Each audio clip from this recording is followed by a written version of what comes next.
सो आज का हमारा टॉपिक है द हिडन करिकुलम, जिसमें हम बात करेंगे कि जो हमारा करिकुलम है वो हिडन क्यों कहा गया है उसे, और हिडन से हमारा तात्पर्य ये हो सकता है कि हमारी ऐसी पाठचर्या जो छिपी हुई है, जो हमें दिखाई नहीं देती, ऐसी पाठचर्या को हम कैसे पहचानेंगे, कैसे जानेंगे, इस पाठचर्या के अंतर्गत हम जानेंगे। तो चलिए पढ़ते हैं।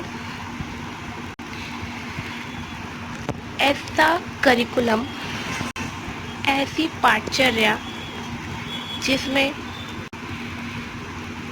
हम ये जानेंगे बहुत ही एक संक्षेप में, बहुत ही शॉर्टकट में, क्योंकि ये हमारी पीपीटी है और पीपीटी में हम इतना लॉन्ग वर्सेस नहीं रखते हैं, जिसमें हम शॉर्ट से ही ज़्यादा लोगों को अपनी चीज़ों को समझा सकते हैं। पीपीटी में बहुत से क्लासेस कॉलेजों में पीपीटीज बनती हैं, जिसके अंदर आपको 5 या 10 मिनट का टाइम मिलता है अपनी पीपीटी को प्रेजेंट करने के लिए। तो उसी तरीके से हम इस पीपीटी को आप तक समझाना चाहते हैं, बताना चाहते हैं, क्योंकि ऐसी पीपीटी हमें नेट पर अवेलेबल नहीं है, ना तो वो यूट्यूब पे, ना ही वो अदर किसी चीज़ पे। सो हम आते हैं अपने टॉपिक पे। बहुत हो गई बातें। तो हमारा टॉपिक है पाठ्यक्रम। यह शिक्षा में बहुत महत्वपूर्ण कारक है, क्योंकि जो हमारा पाठ्यक्रम है वो शिक्षा में हमारे बहुत ही महत्वपूर्ण होना चाहिए, और होता ही है। अगर करिकुलम नहीं होगा तो हमारी जो एजुकेशन होगी वो इंटरेस्टिंग नहीं होगी और ना नॉलेजेबल होगी। आमतौर पर उन सभी कार्यों को दर्शाता है जो छात्र द्वारा किए जाते हैं। जो छात्र हमारे जैसे भी कार्य को करते हैं वो सब हमारे करिकुलम पे डिपेंड करता है कि हमारा करिकुलम कैसा है और उसे किस तरीके का बनाया गया है और उससे बच्चे क्या सीख रहे हैं। यह छात्र व्यवहार में वांछनीय परिवर्तन लाने के लिए एक योजना है। जैसा कि मैंने अभी कहा कि हम अपने पाठ्यक्रम में ऐसे चैप्टर, ऐसे लेसन, ऐसे इंटरेस्टिंग लेसन और मोरल वैल्यूज़ बताते हैं जो कि हमारे स्टूडेंट्स इनको फॉलो करेंगे और अपनी दिनचर्या में उसका प्रयोग करते हैं। ठीक है, तो ये हमारे करिकुलम पे ही डिपेंड करता है। नेक्स्ट बात करते हैं पाठ्यक्रम की परिभाषा की। पाठ्यचर्या जो कलाकार यानी कलाकार का डिनोट किया गया है शिक्षक से कि हाथों में एक ऐसा उपकरण है जो अपने स्टूडियो यानी स्कूल में अपने आदर्श यानी उद्देश्यों के अनुसार अपनी सामग्री यानी छात्रों को ढालने के लिए करता है। मतलब पाठचर्या में जो कलाकार है वो हमारा शिक्षक है, टीचर्स होता है, और टीचर्स ही कलाकार एक कलाकारी से अपने जो स्टूडेंट्स होता है उनको प्रभावित करता है और उन्हें जो उसके वो टीचर्स के उद्देश्य होते हैं, जो उद्देश्य, जो आदर्श होते हैं, वो अपने सामग्री यानी बच्चों में डालने की कोशिश करता है। अपने आदर्शों को एक कलाकार कहाँ करता है? अपने स्टूडियो में करता है, in the means in school में करता है। ये हमारा किसने कहा था? कनिंघम की ये परिभाषा है। एंड दूसरी परिभाषा है हमारे तांबा द्वारा दी गई है। पाठ्यक्रम सीखने की एक योजना है, मतलब हम किसी प्लानिंग के अंतर्गत पाठ्यक्रम को सीखते हैं। ऐसा ही नहीं कि हम कोई भी पाठ्य उठाए और सीख गए और समझ गए और हमने कर लिया, मतलब ये भी एक प्लानिंग बेस्ड होता है। नेक्स्ट है पाठ्यक्रम के प्रकार। पाठ्यक्रम के प्रकार बहुत टाइप्स के होते हैं।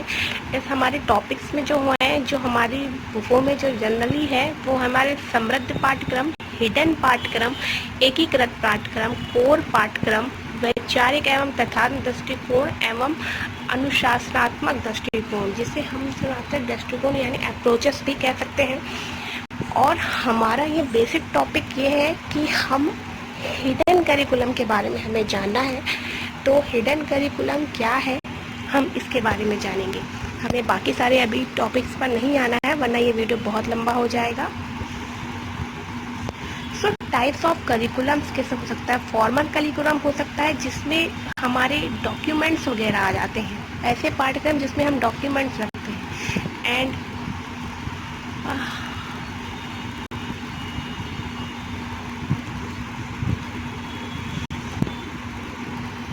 ऑप्शनल करिकुलम जिसमें हमारा क्लासरूम आ जाता है। एंड हिडन करिकुलम में हमारे वैल्यूज़, जो कल्चर्स वैल्यूज़ होते हैं वो हमारे हिडन में आते हैं, जो छिपे हुए होते हैं।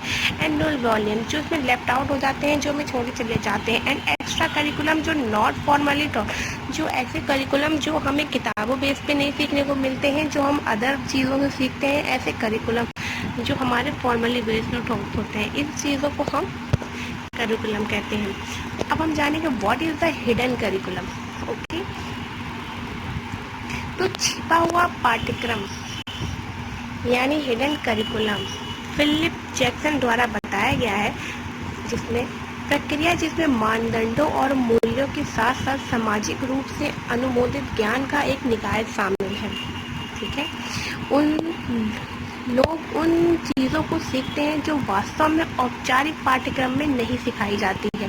जैसा कि मैंने पहले कहा, इसमें हम छिपी हुई पाठचर्या को सिखाते हैं, जो कि जैसे हमारे नैतिक मूल्य हो गए, हमारा आचरण हो गया, जो हमें किताबी चीज़ें नहीं समझाती हैं, वो हमें संस्कार हो गए, ये सारी चीज़ें हमें आपसे मिलते हैं। जिस तरीके से किसी क्लासरूम में जब बच्चे बैठे होते हैं, जब हमारी टीचर्स आती है, तो हमारा जो नैतिक वैल्यू है वो हमारा ये कहता है कि हमें स्टैंड अप होना है और उनका आदर करना है, तो हम सभी आदरपूर्वक खड़े हो जाते हैं। तो ये है हमारी छिपी हुई पाठ्यचर्या, जो हम अपनी पाठ्यचर्या में, हमारे किसी लेसन में ये नहीं लिखा है कि लेकिन ये हमारे वैल्यूज़ हैं। तो ये भी एक तरीके का पाठ्यक्रम हो जाता है, जो कि क्या है, छिपा हुआ है, जिसे हम नहीं देख सकते। एक शब्द का इस्तेमाल अलिखित नियमों और व्यवहार की अपेक्षाओं का वर्णन करने के लिए किया जाता है, जो हम सभी जानते हैं लेकिन कभी भी सिखाया नहीं गया। ये ऐसे नियम और व्यवहार की अपेक्षाओं का वर्णन करते हैं जिसमें हम सभी जानते हैं लेकिन हमें कभी सिखाया नहीं जाता है। लेकिन ये हमारे वैल्यूज़ हैं जो नैतिक हैं, जैसे कि हमें सबक अपने बड़ों का पैर छूना है, ये करना है, ये सब हमारे क्या है, वैल्यूज़। इसके अंदर सब वैल्यूज़ ही आते हैं। हम बात करते हैं होशपूर्वक में क्या होता है। अगर होशपूर्वक में हम कहें कि जो हमारे नेचुरल चीज़ों में है, वो स्कूल के भौतिक संगठन के संदर्भ में है, क्लासरूम का संगठन है हमारा, और अनजाने में हम कैसे इस करिकुलम को सीख जाते हैं। जिस तरीके से व्यक्तिगत शिक्षक व्यवहार विद्यार्थियों की व्याख्या करते हैं,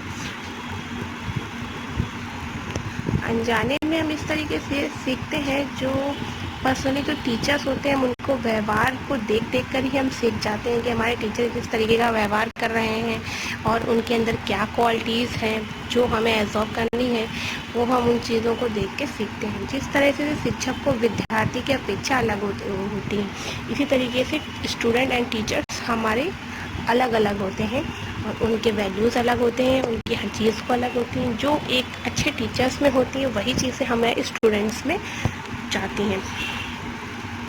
एंड अब बात करते हैं हमारे स्कूल में छिपे हुए पाठ्यक्रम जो छात्र मुद्दों से संबंधित है। जो ऐसा कौन सा पाठ्यक्रम है जो हमारे छात्र के मुद्दों से संबंधित है? तो जानते हैं हमारे छात्र मुद्दों से क्या है, लिंग हो सकता है, नैतिकता हो सकती है, सामाजिक क्षेत्र से रिलेटेड हो सकता है, सांस्कृतिक नृत्य हो सकता है, राजनैतिक हो सकता है, भाषा हो सकती है। ये सारी चीज़ें क्या होती हैं, छिपी हुई होती हैं। ये सब चीज़ें हम देखकर सीखते हैं या समझ के सीखते हैं या हमें सिखाई जाती हैं, या हम अपनी भाषा से, संस्कृति से या समाज में रहकर सीखते हैं, या हमारे वैल्यूज़ हो सकते हैं। हिडन पाठ्यक्रम के क्या महत्व है? शिक्षक और छात्र के बीच सामाजिक संबंध छिपे हुए पाठ्यक्रम को प्रभावित करता है। ठीक है, शिक्षक और छात्र के बीच में जैसा भी संबंध होता है वो हमारा जो पाठ्यक्रम होता है उसी को ही प्रभावित करता है। यह वांछनीय व्यवहार, संघर्ष या दूसरों को प्रोत्साहन देने में योगदान कर सकता है। ऐसे पाठ्यक्रम जो होते हैं ये संघर्ष से भरे होते हैं और दूसरों को प्रोत्साहन भी दे सकते हैं, क्रोध में ला सकते हैं, गुस्सा दिला सकते हैं, सब कुछ कर सकते हैं। छिपे हुए पाठ्यक्रम अभ्यास जो होते हैं ये जानबूझकर भी किए जा सकते हैं और अनजाने में भी हो सकते हैं, जिससे कि हमारे छात्र प्रेरित होते हैं। तो हम जान सकते हैं कि जिस तरीके से जो हमारा करिकुलम हो सकता है वो इंडिपेंडेंट करिकुलम भी हो सकता है, जिसके अंतर्गत हमारा करिकुलम डिज़ाइन किया जाता है, एंड रिसीव करिकुलम जिसमें हमारे लर्नर्स आते हैं जो इस चीज़ों को रिसीव करते हैं, एंड टीचर्स होते हैं जो इस करिकुलम का यूज़ करते हैं। ठीक है, हम निष्कर्ष पे आते हैं। छिपे हुए पाठ्यक्रम की अवधारणा एक व्यापक है, यानी एक विशेष सैद्धांतिक दृष्टिकोण से नीचे तय करना आसान नहीं होता है। इसके बजाय अवधारणा सामाजिक प्रभावों और प्रक्रियाओं के व्यापक गुस्से को संदर्भित करती है, जिनमें से कुछ परस्पर जुड़े होते हैं और कुछ अपेक्षाकृत आत्मनिहित होते हैं। जैसे कि हमने आपको पहले ही बताया, जो हमारी छिपी हुई पाठचर्या होती है वो एक व्यापक होती है, जिसमें सैद्धांतिक दृष्टिकोण नहीं होता है, कोई इसमें साइंटिफिक नॉलेज नहीं होता है। ये हमारे वैल्यूज़ पर, हमारे संस्कारों पर, हमारे राजनीतिक, हमारी भाषा पर डिपेंड करती है, जिसके अंतर्गत हमारे जो सामाजिक प्रभाव होते हैं वो सब हम पे डिपेंड करते हैं, जो हमारे प्यार को, हमें गुस्से को, हमारी ईर्ष्या को वो बढ़ावा देते हैं, जिसके अंतर्गत हम अपने आंतरिक चीज़ों को और अपने सर्वपन से अपनी ही चीज़ों से हम इन्हें जान सकते हैं, अपने इस करिकुलम को बढ़ा सकते हैं, अपने इस करिकुलम को जान सकते हैं, पहचान सकते हैं। तो कुछ ऐसे सामाजिक कौशल क्या होते हैं जो ये छात्रों को बिना सिखाए ही सीखने लगते हैं? ऐसे कौन से कौशल होते हैं जो करिकुलम हम नहीं सिखाते हैं, कहीं पर भी नहीं होता है, फिर भी समाज में रह के सीख जाते हैं?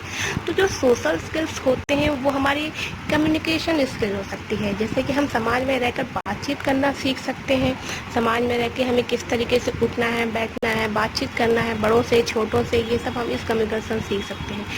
कॉन्फिडेंस मतलब हम इसमें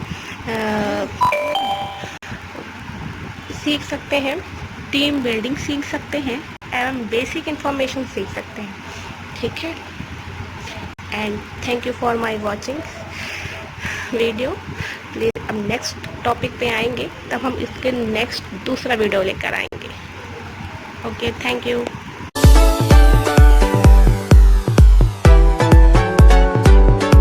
VFX footage.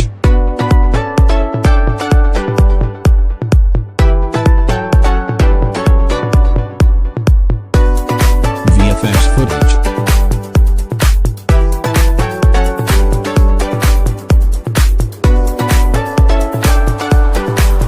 VFX footage.